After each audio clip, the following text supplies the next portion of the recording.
comment renouveler nos pensées.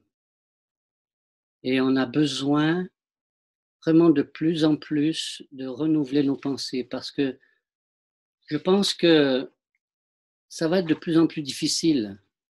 Le monde va être contre nous et voilà, on va arriver à des moments où pour avancer, il faudra s'appuyer sur Dieu, absolument. Chaque être humain a été créé à l'image de Dieu, hein. On a été créé en 3 parties, l'esprit, l'âme et le corps. L'esprit du chrétien a été régénéré, tandis que la personne non sauvée, son esprit est toujours mort. Notre corps appelé est aussi notre corps appelé aussi la chair, hein. La chair, elle est là, hein, elle est toujours présente, hein, on est toujours confronté à cette chair. Elle sera renouvelée vraiment quand il y aura la résurrection, hein. Mais chaque jour, nous devons traiter notre nature charnelle, qui est collée à nous, jusqu'à la fin, dit Paul. On voit ça dans Romains 7, au verset 19. En effet, le bien que je veux faire, non, le bien que je veux, je ne le fais pas. Et le mal que je ne veux pas, par contre, là, je le fais. Hein, c'est bien souvent ça qui nous arrive, hein. On essaye de faire quelque chose de bien, et voilà, il y a le mal qui arrive. Voilà. Ou bien on veut faire le mal qu'on n'aimerait pas faire, eh bien on le fait quand même. Chaque jour, c'est une bataille entre la chair et l'esprit.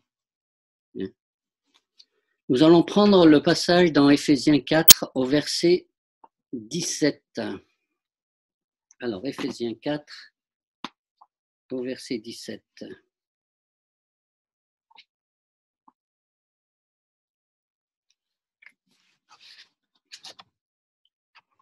Ok, tout le monde est là? Alors, voici donc ce que je dis et ce que je déclare dans le Seigneur. Vous ne devez plus marcher comme des païens qui marchent selon la vanité de leurs pensées. Ils ont l'intelligence obscurcie. Ils sont étrangers à la vie de Dieu à cause de l'innocence qui est en eux, à cause de l'endurcissement de leur cœur. Ayant perdu tout sentiment, ils se sont livrés au dérèglement pour commettre toute espèce d'impureté jointe à la cupidité. Mais vous, nous croyants, mais vous, ce n'est pas ainsi que vous avez appris Christ, si du moins vous l'avez entendu, et si conformément à la vérité qui est en Jésus, c'est en lui que vous avez été instruits à vous dépouiller par rapport à votre vie passée, du vieil homme qui se corrompt par la convoitise trompeuse, à être renouvelé dans l'esprit, dans votre intelligence, et à revêtir l'homme nouveau, créé selon Dieu, dans une justice, lui, la vérité. Donc j'ai bien aimé le verset 22, d'abord le verset 17. Dans la version Parole de vie, vous pouvez lire le passage, ce que Paul disait en Éphésiens. C'est pourquoi je vous dis, et j'insiste au nom du Seigneur, ne vivez plus comme ceux qui ne connaissent pas Dieu. Leurs pensées ne mènent à rien. Donc on voit que on ne doit pas penser comme le monde pense, comme le monde réagit, comme le monde fait, hein. On a été transformé, hein, en l'image de Dieu. Nous sommes été transformés par Christ, par la parole de Dieu. Donc on ne doit plus penser comme les païens pensent. Et au verset 21 aussi, verset 21, si du moins vous l'avez entendu, et si conformément à la vérité qui est en Jésus, c'est en lui qui vous avez été instruits, en vous dépouillant Hein. Le terme dépouiller, c'est aussi se séparer, jeter. Hein, c'est de jeter par exemple, on a un vieux vêtement, hein, on va s'en débarrasser parce qu'il est là peut-être dans un placard et on le revoit tout le temps et il est vieux, on le veut plus, on va le jeter. Hein. Et le fait, c'est que de ne pas aller le ramasser, de le reprendre, ce vieux vêtement. Et là, ce terme dépouiller, c'est vraiment jeter cette chose-là, jeter les choses qui nous ennuient, jeter les choses qui nous empêchent de vivre. Hein. Des fois, on a des pensées du passé qui reviennent chaque fois. Et on doit vraiment, devant Dieu, les jeter, dire Seigneur, je te les remets entre tes mains. Je veux plus qu'ils viennent là. Hein. Et au verset 24 aussi, le verset 24, et revêtez-vous de l'homme nouveau, créé selon Dieu dans la justice, la sainteté, qui produit la vérité. Et c'est ça qu'on doit faire. On doit vraiment, qu'il est dit là, revêtez-vous de l'homme nouveau, créé selon Dieu dans une justice, une sainteté qui produit la vérité. Donc, voilà notre but, voilà notre, comme il disait Bruno, notre fil rouge. Hein, on a un fil rouge, on a un but à atteindre, c'est Christ, c'est la volonté de Dieu, c'est la parole de Dieu, c'est son amour, et tout ça, ça va produire la vérité, ça va produire quelque chose, une vérité, une puissance en nous. Chaque matin, nous choisissons. Hein, on avait dit la première fois que le matin, on doit choisir, hein, on doit choisir la parole de Dieu. Hein. Chaque matin, on doit s'habiller. Vous savez, le matin, on choisit nos vêtements. Qu'est-ce qu'on va mettre aujourd'hui? Un jean, on va mettre un pantalon de telle date, de la couleur. On va choisir nos vêtements. Et là, c'est pareil. Hein, on doit choisir, hein, on doit choisir la parole de Dieu. On doit choisir de se mettre devant Dieu, d'adorer, d'avoir une adoration, d'avoir une pensée pour Dieu. Hein, c'est un choix qu'on doit faire.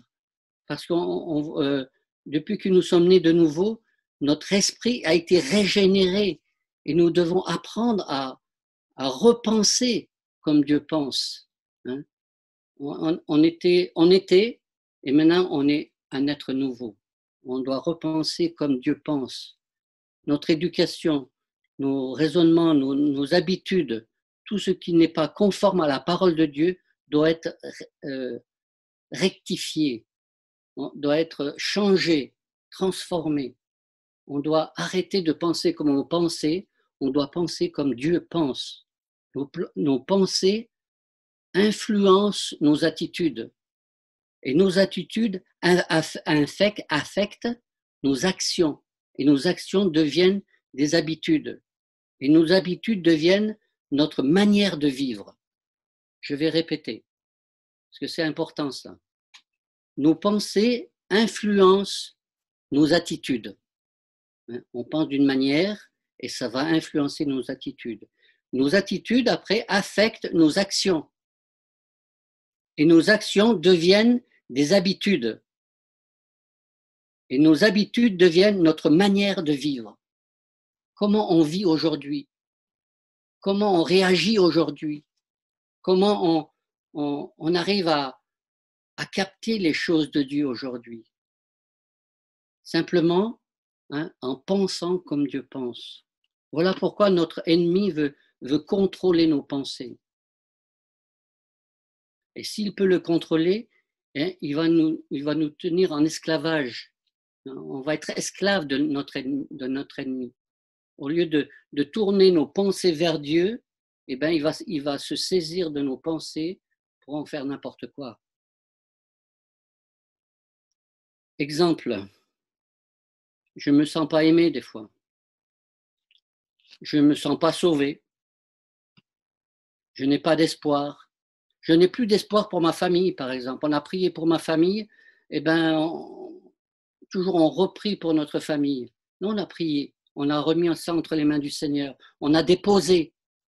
On a déposé devant Dieu. Donc, mélangeons la prière avec la foi. Croyons que Dieu va agir pour notre famille. Croyons que Dieu va... Nous, on prie pour nos enfants, pour notre famille. Oui, c'est vrai, on prie chaque jour, on essaye de...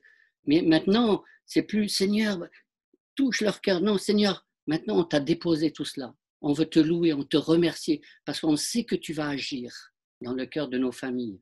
Voilà, ça c'est... on mélange la prière avec la foi. Croire ce que Dieu dit. Pourquoi nourrissons nous, notre âme de ce poison? Souvent, c'est un poison. Hein? Tout ce qui vient pas de Dieu, c'est un poison. Dieu nous a jamais dit cela. Remplissons-nous de la parole de Dieu qui nous donne la vie, la joie et l'espérance. Voilà, la parole de Dieu va nous faire grandir hein, dans sa vie à lui. Il dit, je suis le chemin, la vérité et la vie. S'il est le chemin, c'est ce que on parlait avec mon beau-père et il me disait, mais pourquoi pourquoi vous avez passé tant de temps pour croire en Dieu, pour étudier tout cela? Mais parce que Jésus, il dit qu'il est le chemin, la vérité et la vie. Il n'y a pas d'autre chemin, il n'y a pas d'autre vérité, il n'y a pas d'autre vie. Il est le chemin, la vérité et la vie. Alors c'est pour ça que je vais vers lui. C'est pour ça que je passe ma vie hein, à chercher Christ.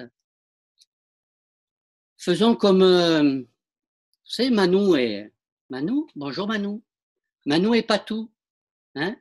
Qu'est-ce qu'ils font ils apprennent des versets par cœur. Mais c'est merveilleux ça. C'est extraordinaire. Hein? Ça rentre dans la pensée et ça devient une réalité. Vous savez, il faut qu'on apprenne une chose 40 fois pour que ça devienne réalité. Alors quand on apprend un verset, eh ben on va le réciter, puis quand on va le réciter une quarantaine de fois, ça devient une réalité, une vraie. Hein. Jean 3,16, on l'a appris par cœur, car Dieu a tant aimé le monde. Maintenant, c'est ancré dans nos mémoires. Pourquoi? Parce qu'on l'a appris, on l'a réappris, on l'a dit, on l'a redit. Hein. Donc, Patou et Manou, bravo. C'est ce qu'il faut faire. Il faut apprendre les versets. Continuons. 2 Corinthiens 10, au verset 3 à 5. Si nous marchons dans la chair, ne combattons pas dans la chair, car les armes avec lesquelles nous combattons ne sont pas charnelles, mais elles sont puissantes par la vertu de Dieu pour renverser les forteresses. Nous renversons les raisonnements de toute hauteur qui s'élèvent contre la connaissance de Dieu et nous amenons toute pensée captive à l'obéissance de Christ. Et nous amenons nos pensées captives à l'obéissance de Christ, tout simplement. Et dans la version française, français courant, nous renversons tout ce qui dresse orgueilleusement contre la connaissance de Dieu. Nous faisons prisonnière toute pensée pour l'amener à l'obéissance de Christ. C'est incroyable ça. Hein? J'aime cette version. Nous renversons tout ce qui se dresse orgueilleusement contre la connaissance de Dieu. Nous faisons prisonnière toute pensée pour l'emmener à l'obéissance de Christ. Hein? Toutes ces pensées-là qui nous viennent. Hein? Et j'avais prêché un message en Italie, c'était subito. C'est-à-dire dès que les pensées, les mauvaises pensées viennent dans nos pensées, tout de suite, subito, tout de suite, les emmener captifs à l'obéissance de Christ. Et on sera, plus vite on en est débarrassé, et plus vite on en est libéré. Ésaïe 55 au verset 8. Car nos pensées ne sont pas mes pensées. Mes façons de faire ne sont pas les vôtres, dans la version parole vivante, parole de vie. Car vos pensées ne sont pas mes pensées, mes façons de faire ne sont pas les vôtres. Donc, je ne sais pas si on arrive à se rendre compte de cela, que nos pensées, ce n'est pas les pensées de Dieu. Donc, est-ce qu'on peut lui faire confiance un petit instant dans nos vies, en disant, Seigneur, c'est vrai que mes pensées vont partir n'importe où, bien souvent. Mais Seigneur, je veux te faire confiance aujourd'hui. Je veux croire que tes pensées, ce ne sont pas mes pensées. Et je veux m'appuyer sur ta parole, tes pensées à toi, Seigneur. La pensée, en fait, c'est comme un pivot entre l'âme et l'esprit. Vous savez, on a un pivot et puis ce pivot penche souvent vers l'âme. Et on doit dire, Seigneur, non. Mon pivot, je veux le pencher vers toi, Seigneur, vers ta parole, vers ta prière, vers ton esprit. Je veux aller vers toi. Dès le matin, on se lève. On est, des fois, François, la dernière fois, il a dit, le matin, je suis pas bien des fois. Bravo. Puis maintenant, il a dit, maintenant, je vais essayer le matin de me lever et de vraiment de corriger tout cela. Vraiment, Seigneur, je veux remettre mes pensées devant tes pensées. Alors, si nous avons de mauvaises pensées, nos décisions et nos actes suivront. Ça, c'est sûr que si on a des mauvaises pensées, tout ce qui est derrière va suivre. Une mauvaise pensée arrive et un souci, un problème, et donc nous vivons comme nous pensons, et nos vies sont les reflets de nos pensées. Comme on pense, on sera. Dans Proverbe 23, verset 7, car il est comme les pensées de son âme. Ça dépend comme mon âme est, je serai. Ça dépend comment je pense, je serai. Donc, essayons de penser comme la parole de Dieu pense. Et dans Darby, j'aime bien car comme il a pensé dans son âme, tel il est. Vous voyez comme les pensées importantes? Vous voyez comme les pensées doivent être importantes, sont importantes plutôt. Comme on pense, on va être. Et des fois, on est dans des situations où on est dans des gros problèmes, des difficultés, on n'arrive pas à s'en sortir. Pour quelle raison? Parce qu'on a pensé et on est devenu comme on pense. Nos pensées nous amènent à adopter certaines attitudes et à prendre des décisions. Elles influent sur nos relations, tant avec Dieu qu'avec les hommes. Elles influent fortement la qualité de notre vie. Donc, comme on pense toujours la même chose, on sera. Et ça influence la qualité de notre vie. Romains 8 au verset 6.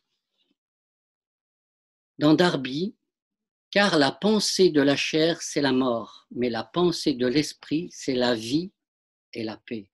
Amen. Là, on peut dire Amen. Hein? Car la pensée de la chair, c'est la mort, mais la pensée de l'esprit, c'est la vie et la paix. Tu n'as pas la paix aujourd'hui? Tu n'as pas la vie en toi?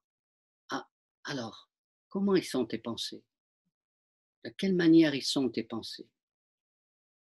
Comment tu les as nourris, tes pensées? Selon comment tu penses, tu vas être. Et dans la version de Parole de vie, quand quelqu'un suit ses désirs humains, il va vers la mort. Mais se préoccuper des désirs de l'esprit, c'est la vie. Waouh! Hein, c'est incroyable ça. Hein? Je répète ça. Quand quelqu'un suit ses désirs humains, il va vers la mort. Mais se préoccuper des désirs de l'esprit, c'est la vie. De se préoccuper des choses de Dieu, c'est la vie. De se préoccuper, de se tourner vers Dieu, c'est la vie. Nos pensées sont un vrai champ de bataille. Hein, des fois, on pense à n'importe quoi. Du coup, nous ne vivons plus dans l'œuvre accomplie. C'est un péché contre Dieu. Dès qu'on pense d'une manière que Dieu qu'on ne pense pas comme Dieu pense, alors c'est un péché. Par exemple, la culpabilité, la peur, l'oppression, la haine, euh, les sentiments d'amertume, le non-pardon et d'autres choses ont été classés dans notre mémoire avant notre nouvelle naissance. Tout ça, c'était avant qu'on connaisse. Mais est-ce que c'est encore là? Est-ce que c'est encore dans nos pensées, tout cela? Est-ce que la culpabilité est encore là? La peur est encore là? Est-ce que l'oppression, la haine est encore là? Il faut tout se décharger de tout cela. Est-ce qu'il y a un manque de pardon quelque part? Est-ce qu'on a oublié oublié ou on ne veut pas pardonner à quelqu'un? Mais nous sommes nés de nouveau, n'est-ce pas? On a changé de vie, n'est-ce pas? On est un être nouveau. On appartient à Dieu. On est des enfants de Dieu. Amen. Hein? On est des enfants de Dieu, rachetés de cette vieille vie. Hein? On est des êtres nouveaux. Si nous ne croyons pas à la parole de Dieu et que nos pensées ne sont pas renouvelées, nous avons beau prier, lire la Bible, assister aux réunions et toujours rester dans notre vieille nature pécheresse. Pourquoi? Parce que nous ne sommes pas renouvelés dans nos pensées.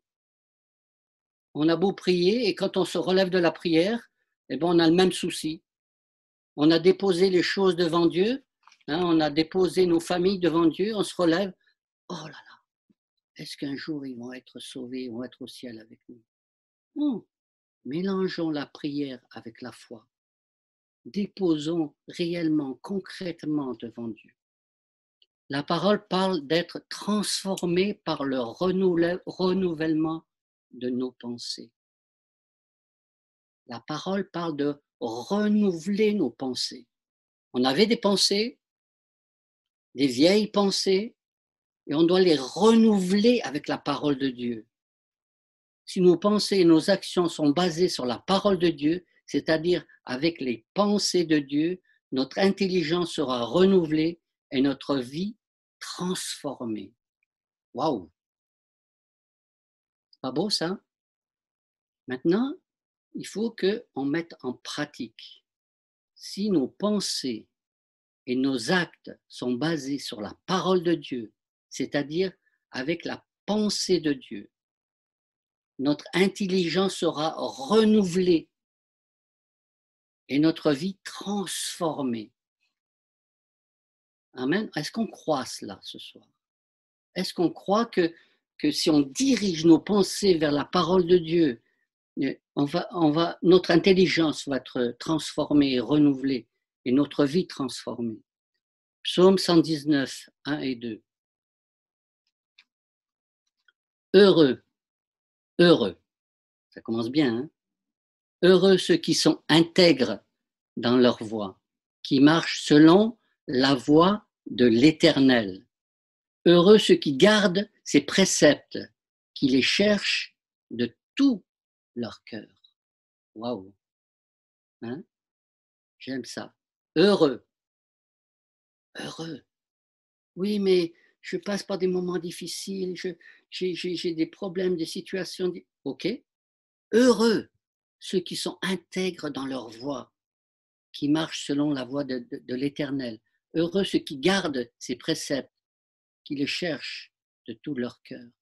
J'ai bien aimé le mot d'Isabelle. Hein, je l'avais à cœur ces derniers temps. Et Isabelle a cité un psaume, c'est le psaume 104 au verset 8, 140 pardon, au verset 8. Tu protèges ma tête au jour de la bataille. Et la tête parle des pensées. Hein. Tu protèges ma tête. C'est-à-dire, il y a tellement de pensées qui vont venir là. Et là, on va dire, Seigneur, protège ma tête des pensées qui viennent de droite à gauche. Hein. Et il est comme... alors, Dieu nous a créés pour que nous soyons les reflets et la nature divine. Dieu nous a créés pour que nous croyions le reflet de sa nature. Il veut que l'on prospère à tout égard. Et ça, c'est le désir de Dieu. Il veut qu'on prospère à tout égard. Il est donc nécessaire de changer notre ancienne manière de penser. Ainsi, nous reflétons la justice, l'amour, l'intégrité et la sainteté. Amen. Ça, c'est une direction qu'on veut prendre. Il est nécessaire. Hein. Et qu'est-ce que ça va produire tout cela? Hein? Une justice, l'amour, l'intégrité et la sainteté. Nous devons donner une nouvelle orientation à nos pensées. Il est indispensable d'avoir en nous l'amour de la vérité, l'amour de la parole de Dieu. Est-ce qu'on a l'amour de cette vérité? Hein? Je suis amoureux de la parole de Dieu, amoureux de mon Seigneur, amoureux de mon Seigneur. Est-ce qu'on a un temps avec mon Seigneur? Hein? À chaque besoin, il y a une promesse de Dieu. Il faut croire en ces promesses et les citer. On a besoin de connaître les promesses de Dieu et on doit les citer. Rejetons les pensées négatives qui viennent du diable, qui nous oppressent et nous écrasent, le doute, la maladie, la peur, l'anxiété, etc. On doit vraiment rejeter cela, faire preuve de patience des fois, parce que le temps de Dieu n'est pas notre temps à nous. Hein. Bien souvent, on aimerait que nos prières soient tout de suite exaucées. Rappelons-nous ce verset dans Psaume 23. Le Seigneur est mon berger, je ne manquerai de rien. Waouh, hein? Le Seigneur est mon berger. Est-ce que c'est ton berger? Un berger, c'est quelqu'un qui protège ses brebis. Un berger, c'est celui qui est là, qui est présent. Et là, on a un berger qui est présent. Croyons à cette parole dans Hébreux aussi 13 au verset 5b. Non, Non, je ne te délaisserai point et je ne t'abandonnerai point. Waouh! Je te délaisserai point et je ne t'abandonnerai point. Ça, c'est bon. On a besoin de savoir qu'on a un Dieu où on peut se tenir. Il est là, quoi. Il est présent. Pour conclure, tout véritable changement dans notre vie commence par une transformation de nos pensées. D'accord? On ne peut pas changer sans transformer nos pensées. Parce que nos pensées, c'était le vieil homme, vieille nature, tout ce qu'on a vécu dans ce monde. Hein? L'éducation, je ne sais pas, il y a plein de choses. Mais aussi dans nos paroles, car nos paroles sont le fruit de nos pensées. Ce qui va sortir de nos bouches vient de nos pensées d'abord.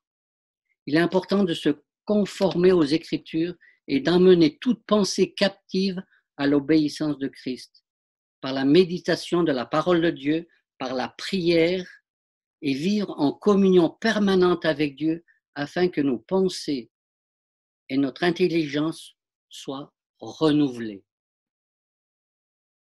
Est-ce qu'on a compris cela? Simplement, on doit renouveler nos pensées. Nous devons croire qu'il a tout accompli pour nous à la croix. Vous savez qu'à la croix, il a payé le prix fort pour nous, pour moi, pour toi, pour chacun d'entre nous. Il est allé jusqu'au bout. Quand on pense au jardin de Gethsémani, quand il a sué des grumeaux de sang, il savait ce qui allait se passer. Et aujourd'hui, il est allé jusqu'à la croix, il est allé jusqu'au bout. Il dit qu'il est le chemin, comme je vous ai dit tout à l'heure, il est la vérité et la vie. Il est aligné nos pensées à son esprit afin que nous devenions dans son image. On doit aligner nos pensées avec les pensées de Dieu pour qu'on soit à son image. Il est nécessaire d'étudier la parole de Dieu, la méditer, la mettre en pratique, afin d'être transformé et d'aller de gloire en gloire, de victoire en victoire, etc. Nous devons renouveler notre intelligence afin de comprendre quelle est la volonté de Dieu qui est bonne, agréable et parfaite. Dernier verset. On doit retenir ce verset. Je l'ai déjà dit la dernière fois. Aussi, comment il s'appelle c'est qui l'a dit la dernière fois? Je ne m'en souviens. Bruno? Non, pas Bruno. Ok. Au reste, frères, que tout ce qui est vrai, tout ce qui est honorable, tout ce qui est juste, tout ce qui est pur, tout ce qui est aimable, tout ce qui mérite l'approbation, ce qui est vertueux et digne de louange, soit l'objet de nos pensées. Amen. Philippiens 4 au verset 8. Amen. Hein? Tout cela doit être l'objet de nos pensées. Qu'est-ce qu'on va faire aujourd'hui? On va penser comme Dieu pense. On va réagir comme Dieu réagit. On va aimer notre Seigneur, notre Sauveur. Amen. Amen.